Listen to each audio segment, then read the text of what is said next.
want to check this out. I hope this girl is okay with me checking this out. Cheating in tier 2 CS. I want to find out what she found out. I have Kassad on my social feed nonstop, but this has been a conversation that I. She has Kassad in her social feed, so she doesn't follow the real man. She follows Kassad. Kassad, you pizza. Why these girls follow you, bro? Why they don't follow me? I'm talking more shit.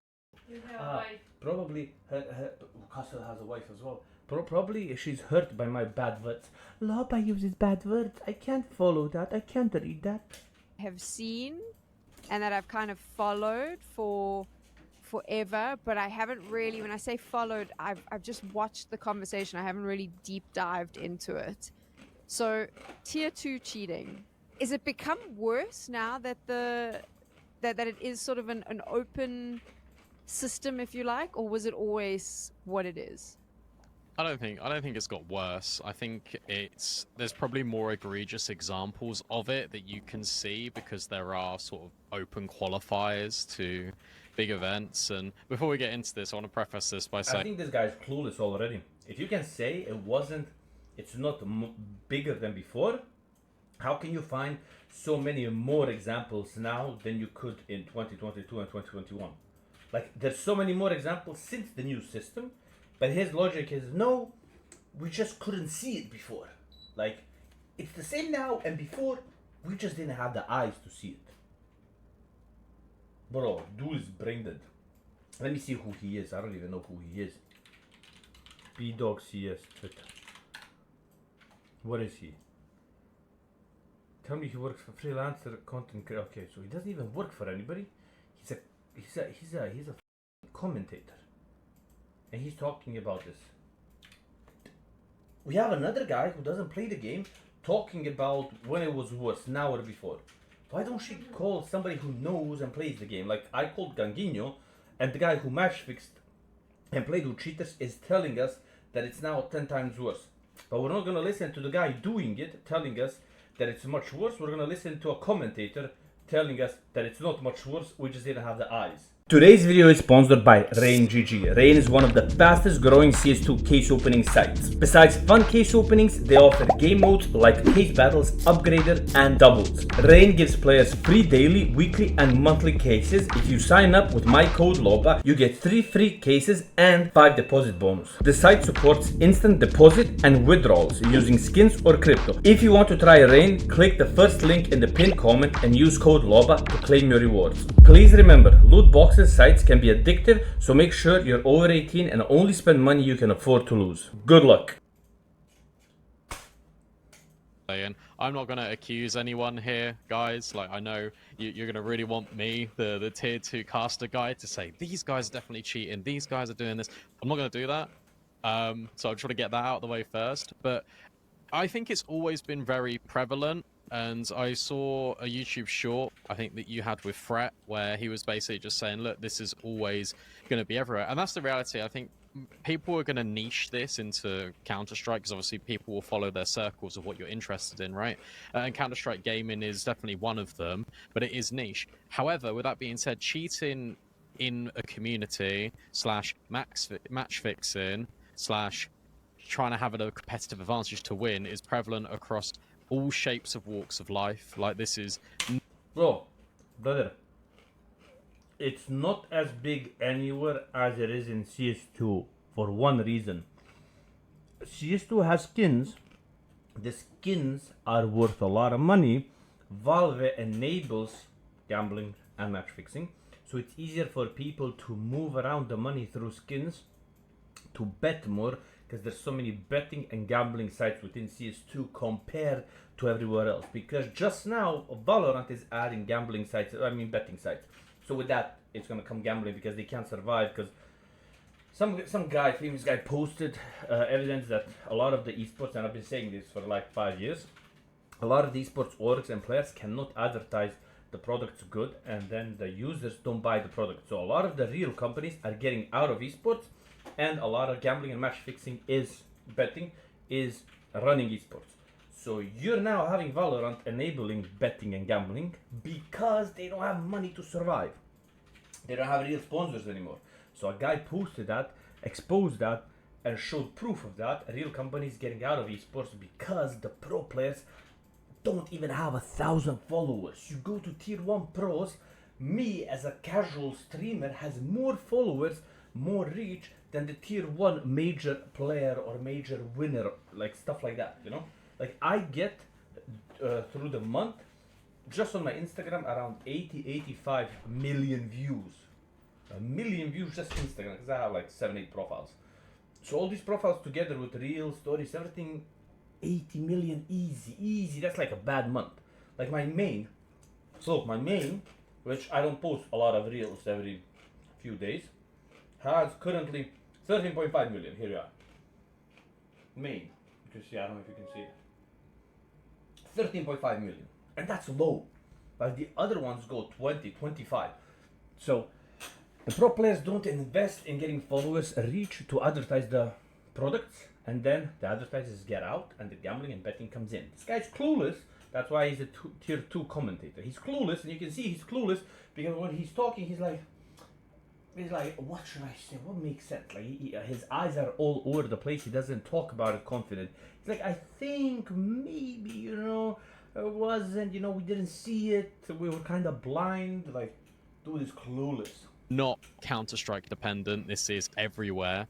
And it has been around the scene for a while. There's been a lot of allegations of match fixing. There's been a lot of allegations of cheating, whether that comes from radar cheating, whether that comes deliberately from aim cheating. And obviously we've seen in the tier 2 space specifically players that have been prosecuted, like Joel, because he actually did have cheats. You've also got teams that get banned because they've either got active bans on Faceit for abusing the system. There was one incident a few months ago where this team was playing an open qualifier and they said they were playing it legit, but one of the players was banned on Faceit, and his justification on Twitter was, well, I was having fun with my friends, why should that affect me down the line? Of course it should affect you down the line. Actions have consequences. But in a long story short, yes, it is still prevalent. Yes, it has always been prevalent. I would No, it has not always. But can he shut the f up? To sell a game because of the quantity of them, going back to the original point, because there's so many of them, because a lot of these competitions also operate in Swiss stages. If you let one team get a map and then you can come back, that's good.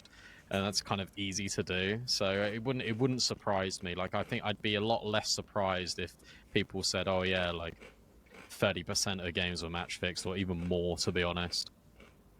So I'm curious, when you've been commentating games, I don't actually know if you can answer this question. Okay. You know exactly where I'm going, right? I know where you're going with this. Been in a situation where you're like, oof, something doesn't smell right with this particular match? Yeah, I'll answer it. Yeah, it's happened.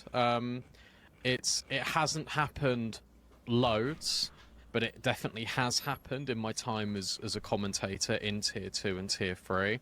And the thing about it is you have to keep commentating it, but after every series, what I have done is I've reached out to, firstly, my point of contact who hires me in the first instance. Then I reach out to someone else and I say, this is a wider issue that needs to be raised within the competitive integrity team, if the TO has one, or this should be raised to the admin. I thought this was a little bit suspicious. And normally what I do as well is I will take a couple of Twitch clips and say, look, this is why I think this. I won't just say this guy looks sus. It has happened before. Like, I'm not going to beat around the bush, and all I've done is just forwarded it forward, and then what people do with that info is what people do with that info. At the end of the day, I'm one of those people where I'm definitely glass half empty more than glass half full. And to be honest, over the last year, I've been learning to be a little bit more optimistic, right? But I think if I see something, I'd rather just forward it over to the relevant parties, rather be. Bro, he's boring as Broad. Yeah, but I mean, now I understand why this video has low views. This guy boring as how the f does he commentate? People fall asleep, man. if we are to narrow it down, okay, let's focus in on cheating specifically for now.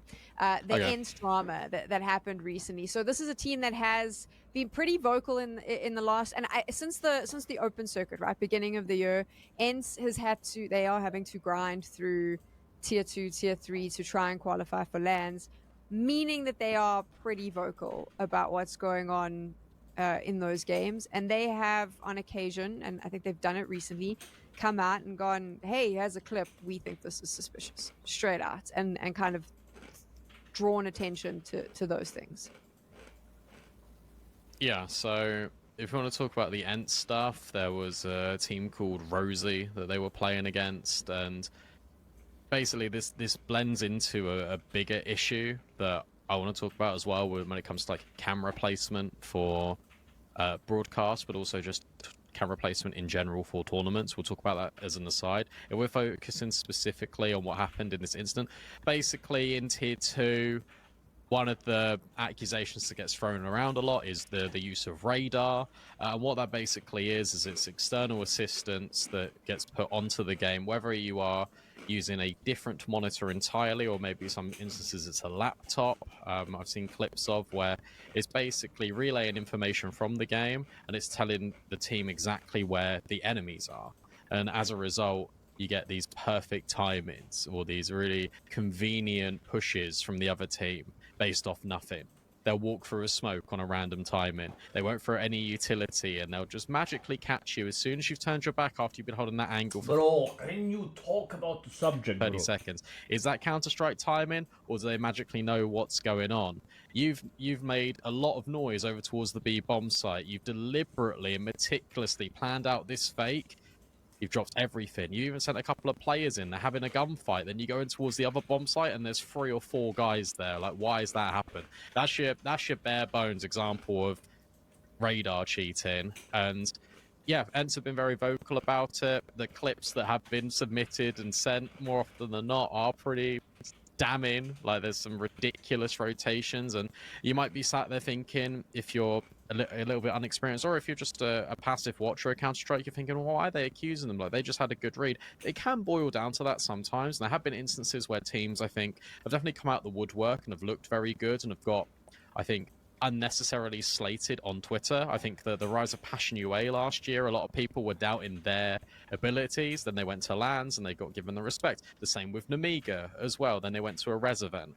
Like, Yo, why don't he talk about why he talking about the good things? Why he don't mention DemQ and those guys when they did the radar hacking? Why he don't mention the coaches cheating while seeing the whole map? Why he don't say, yeah, like CS is what it is, because you know even coaches were cheating for 2 years and people were watching it in tier 1. Like, yeah, CS is now ran by gambling and match fixing, and most of the games are fixed, you know. Like, I don't know if you saw my wins, my bets, and everything. Like, this guy's yapping at random without any proof. Like, he's not even, he's like yapping random, like trying to paint it in a good way while he could be transparent and on everything and have more impact. I think people need to shit more on Valve and everything if they want changes. Because, bro, it's been so long that people have been cheating, match fixing, and everything, and everybody's being silent because everybody wants to keep their job. They're scared to something up within CS. it's understandable that because it happens in isolated incidents, as soon as a team that Isolating instances. Like, bro, tier 2, 60% of the games is cheating and match fixing. 60%. The whole Twitter, anybody playing with tier 2 is crying. Now, he's scared to say that, yeah, it's truth. Most of the games is cheating and match fixing. We're just doing it because we're getting paid to do it. And he's scared to say it because he might lose his job and not have tier 2 anymore CS. don't really know can come out and beat someone. Why are you asking dudes who are getting paid for a job if their job is fake? Hey, listen, I don't know, I'm a cheater in tier 2, and she asked me, hey, do you think they're cheating in tier 2? Nah, not really. They're just exaggerating. Barely anybody sometimes cheats, but there's no proof. You know, people just crying. Oh, thank you so much for the interview. I appreciate it. Like, makes sense, bro. Everyone will just jump on the bandwagon and just start hating them, and I don't like that aspect of it.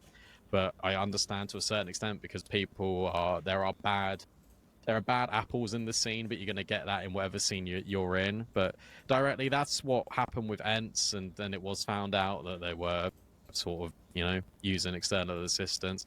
But it's also on the TO to enforce correct camera protocols, and we Bro, he's boring. The guy's Cheating answer also- to a simple question or something you can be transparent about is boring as and ends up like, it's not that big of a deal. encompasses match fixing, which is Of the thing that course. Kassad has hit home. I mean, there's some Feed the Trolls episodes if you want to go all the way back where he just, like, he was just going ham about it. And I get it. It's frustrating. He was also in a situation where he was coaching a team that had to grind through tier 2. But I mean, this is now a next step in the iteration, right? And that is, it is a big problem because at the beginning of the year with the whole new VRS coming into play, I mean, there was that whole issue with, I think it was CCT who had like, they basically had a ban book of like teams that they knew were problematic. It was And all of Grid, a sudden, yeah, oh, sorry, Grid, I apologize. But like they knew that there was certain problems and those conversations had obviously happened with other TOs. And now you're no longer allowed to say, no, sorry, don't come play in our tournament, right? And you kind of know what you're bringing in. How the hell do you stop match fixing though? Because this is something without, like, I mean, Isak couldn't do it when they were around. How the hell do we get that one right? I don't think you can. I think that Clueless. The guy. I don't think you can. Go f yourself, bro.